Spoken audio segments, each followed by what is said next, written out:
been a minute since we've done all our segments on the show just because of those mock drafts. And we're going to talk about that too. Man, yeah, you gotta talk about some things with the mock draft. We will. And we'll get a right before the draft. We will come up with the 2.0, and it might majority be the same Are you going? picks, I'm gonna say, but are we're you going to have to up? restructure a lot of stuff. Okay. So let's talk about it. The biggest name in free agency when it started was Kirk Cousins. If he was going to re-sign with Minnesota, or if he's going to go somewhere else. Now we saw that Justin Jefferson does not want to play for another quarterback.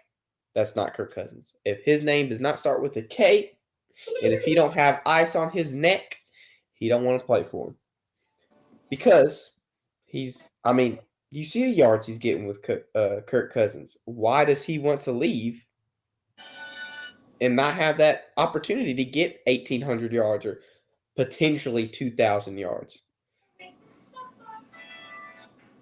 So, Nate, let me tell you the numbers for this. He goes to Atlanta, and we're going to talk about what this means for our mock draft, what it means for everything. He signs a $180 million deal for 4 years, which is, as Jack says, $45 million a year, roughly.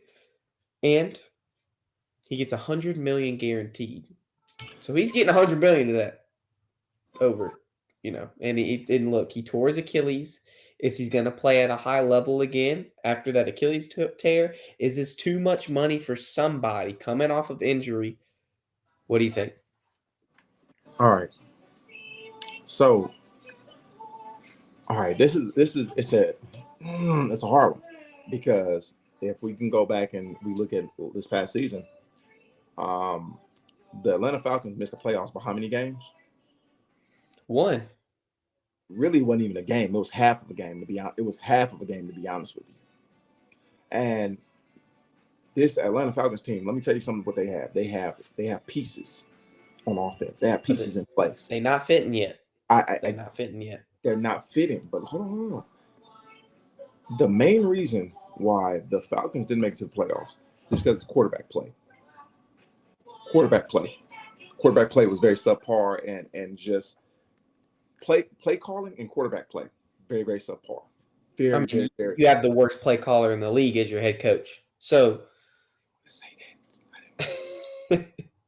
I can say it because it's Atlanta, but I wouldn't if it wasn't Atlanta. You look at the pieces that they have: Bijan Robinson, who was going to be a star in the NFL; Drake London, the tight end, Kyle Pitts, right? Kyle, that's his name, Pitts. Yes, the tight end. Yes, Kyle Pitts. You look at the pieces on that offense, and these guys are not even 5 years into the league. All of these guys are, I think, 2, 3, and 4 years in. You got youth. You put Kirk Cousins there. Now, again, we've seen what he can do with the Minnesota Vikings and Justin Jefferson. You get this guy, running game, and again, all you need him to do is just be the veteran leadership of that team. Need to come in and just command the offense. Now they do have to fix the defense and so forth, and things on the defensive side of the ball. But you need with that team and a window. Again, the NFC South is a wide open division. Would you say? There's no alpha in that division. When we look at the AFC West, the Kansas City Chiefs, Las Vegas Raiders, Broncos and the Chargers. We know who the alpha is in that division. It's the Chiefs. Okay, we go to an NFC or an AFC South with Tennessee, Jacksonville, Houston, and who's the fourth team? The Colts. Who's the alpha in that division? I guess we got to say Houston now. We have to say Houston. I guess so. Every division has its alpha. The NFC South doesn't have an alpha. And again, I played for Bowles, so I love Coach Bowles. And they won the NFC South division. I think this was his first year coaching the team, and they won it with Baker Mayfield. They won Todd Bowles? Yes, he was my mentor. He's been coach. This is like his third year. When Bruce Arians retired is when he started coaching, which was 3 years ago. Did BA retire? No. Okay. 3 years ago. He's won the division. This is He's first won time in the division, probably. Yeah, Nah. he's been there since 2022, so So second year coaching. okay. He won it with Baker Mayfield. And there's no, this is not a shot at Baker Mayfield. I'm sorry, Nemo's so excited. You know, he's really happy. He's really, really happy.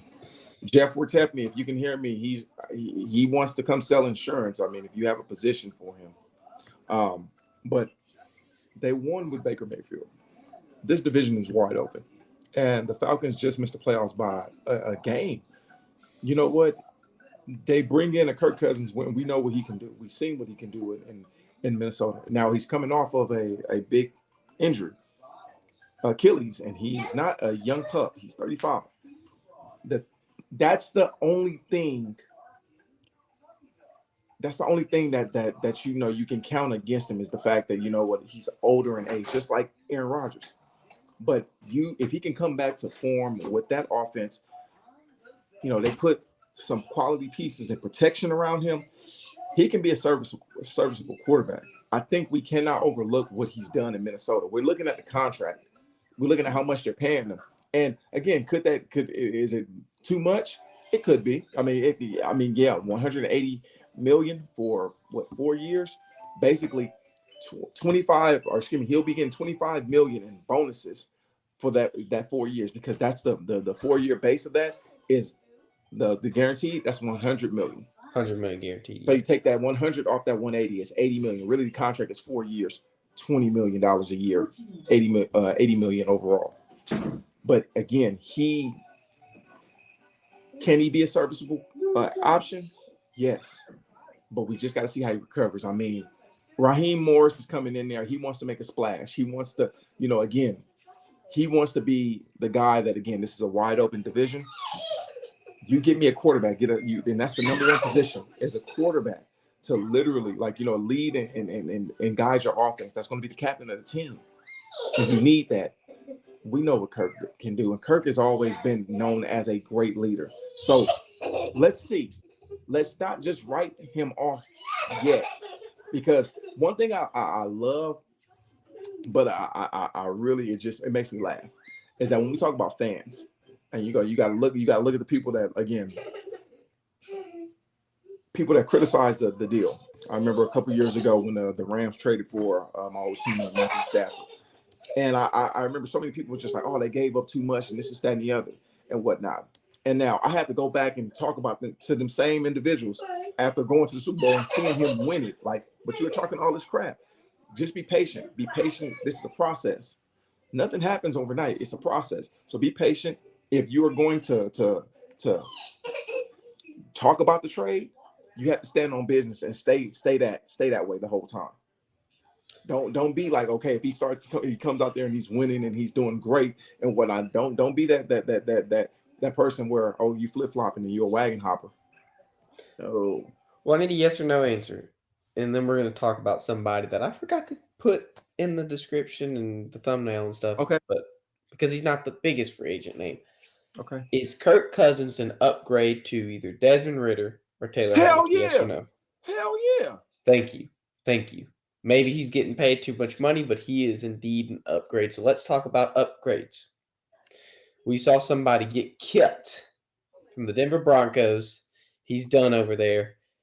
Russell Wilson, somebody that has Super Bowl experience, somebody that can win the Super Bowl. He goes to the Steelers. Now, the Steelers defense basically solely took them to the playoffs last year. Just basically. I mean, their offense was Ben Roethlisberger had one game where he threw about 600 yards, which is just about a Kenny Pickett season. So Russell Wilson goes to Pittsburgh. They say, hey, he's gonna be Kenny Pickett's backup. In my mind, he's gonna beat out Kenny Pickett and become the starter over there because I'm gonna be honest. Kenny Pickett better be looking at XFL teams in the next couple of years because I don't think he's an NFL quarterback. I told you that when he was drafted. The man's got and people are like, oh, I think you might have said this. Oh, you're petty for saying this. He's got the smallest hands out of any quarterback ever. And you can tell he can't wrap his hand enough around to throw a football 20 yards. He's only got 500 yards last season and half a season. Shoot. Come on now. So, my question to you, Nate, before we get into the last bit of this show, where do you see Russell Wilson ending up with the Steelers? He's going to be a starting quarterback. He's going to be a starting quarterback. So yeah, and he does have a trash OC. Guess whose OC is? Who? Arthur Smith. Hey, so you saying Kenny Pickett's like this? Take him strong. Well,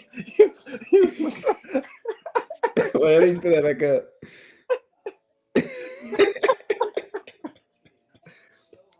So that's Kenny Pickett's hand. Take him strong hand. No, but in all seriousness, you have to say that. Coach Tomlin had to say that.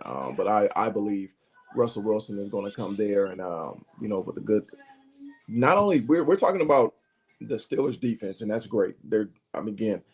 I played for Terrell Austin, their D coordinator. He was my D coordinator in Detroit. Great play caller. Just picked up Patrick Queen too.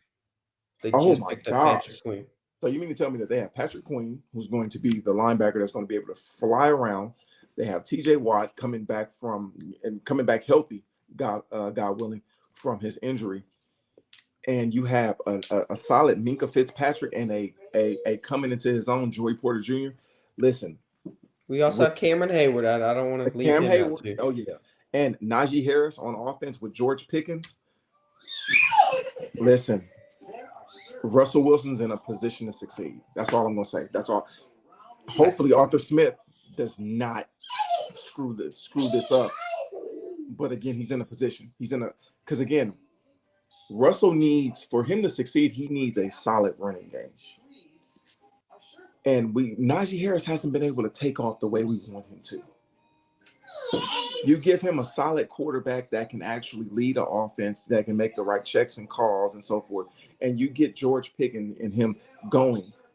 Again, this Pittsburgh team, they can compete with the likes of the Cleveland Browns. That AFC North, Cleveland Browns, Baltimore Ravens, Cincinnati Bengals, Pittsburgh Steelers, all four of those teams can make it to the playoffs. That is the most competitive division in all of football. Whether you like it or not, that is the most competitive division in all of football. Because we're talking about teams that have aspirations. All four of those teams are teams that are going to be competing for a Super Bowl, competing for something bigger than just an AFC North division title.